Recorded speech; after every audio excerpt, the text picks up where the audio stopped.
আমি এখন আছি নরসিংদী। আমি এখন যাইতেছি নরসিংদীর সব থেকে বড় বাজারে। বড় বাজারে যাওয়ার কারণ হচ্ছে আমার ফুফাতো বোনের বিয়ে, এই কারণে বাজার সদাই করতে হবে। নরসিংদীর অটো ড্রাইভার করে দেখলে মনে হয় না যে হ্যাঁ অটো চালাইতেছে, মনে হয় যে বিমান চালাইতেছে, রাস্তাঘাটে যে কোনো সময় যে কোনো দিকে ঢুকাই দিতেছে। তো বাজারে আসলাম, বাজারে আইসা সব থেকে বড় একটা মুদির দোকানে গেল। আঙ্কেলে যায়, তারপরে লিস্টি অনুযায়ী সবকিছু কেনাকাটা শুরু করে দিল। আর এদিকে একটা নিয়ম দেখে খুবই ভালো লাগলো যে বোর্ডের মধ্যে সবকিছুর দাম লেখা।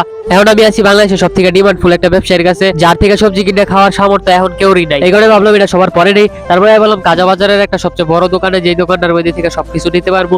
তারপরে আস্তে আস্তে একটা একটা করে নেওয়া শুরু করে দিলাম। এখন আরো বাকি আছে লেবু আর আলু। এখন আলুর দোকানে আইসা আলুও নিয়ে নিতেছি। একটা সময় আলুর দামও খুবই আকাশ পাতাল ছিল, এখন কমে গেছে। তারপরে আবার এলাম ডিমান্ড ব্যবসায়ী লেবু বিক্রেতার কাছে। তারপরে লেবু নিয়ে একটা সাইডে রাখলাম, সবকিছু রাখি এখন যাবো মাছ বাজারে। মাছ বাজারে যাইতেছি হাঁটতে হাঁটতে। আমার লাইফে এমন বড় ধরনের বাজার খুবই কমই করা হয়েছে। আমি এমনি তো বাজার টাজারে যাই না, আর পছন্দ হবে না যাওয়া। তারপরে আসলাম মাছের বাজারে। মাছের বাজারে আইসা দেখলাম প্রচুর মাছ এই জায়গার মধ্যে। 2024-এর তুলনায় 2022-এ সবকিছুর দামই খুবই কম ছিল। আমি তেমন কোনো মাছ চিনি না, কিন্তু বাজারে এসে একটা মাছ দেখলাম। এই মাছটা তোমরা যদি কেউ চিনে তাহলে অবশ্যই কমেন্টে জানাই দিবা। তারপরে আমরা সবগুলো মাছ কিনা এই জায়গায় একটা ভাইয়ের কাছে দিলাম। ভাই সবকিছু পিস পিস করে কাটে দিতে সুন্দর করে। দুই একজনে কারাকারি লেগে জায়গা যে মাছটা কেডায় কাটবো এটা নিয়ে। তারপরে আমগো মাছটা ওই ভাই নিজেই নিয়ে আইছে, নিয়ে আইসা কাটতে দিছে। তারপরে এখন সবকিছু দিয়া এখন যাইতেছি গিয়া মুদির দোকানে যায় সবকিছু হিসাব টিসাব করে টাকা পয়সা দিয়া সবকিছু নিয়ে আইসা পড়ছে। এখন অটোর কাছে আসিনি, অটোর জন্য দাঁড়ায় আসি। দেখি অটো আসি কিনা। তো রোদের মধ্যে অনেকক্ষণ দাঁড়ায় থাকলাম। তারপরে একটা অটো পাওয়ার সাথে সাথে আমরা অটোর মধ্যে উঠে গেছি সবকিছু নিয়ে। তো আজকের ব্লগটা কেমন লাগলো অবশ্যই কমেন্টে জানাবেন। আর এমন সুন্দর সুন্দর ব্লগ পেতে পেজটিকে ফলো দিয়ে রাখবেন।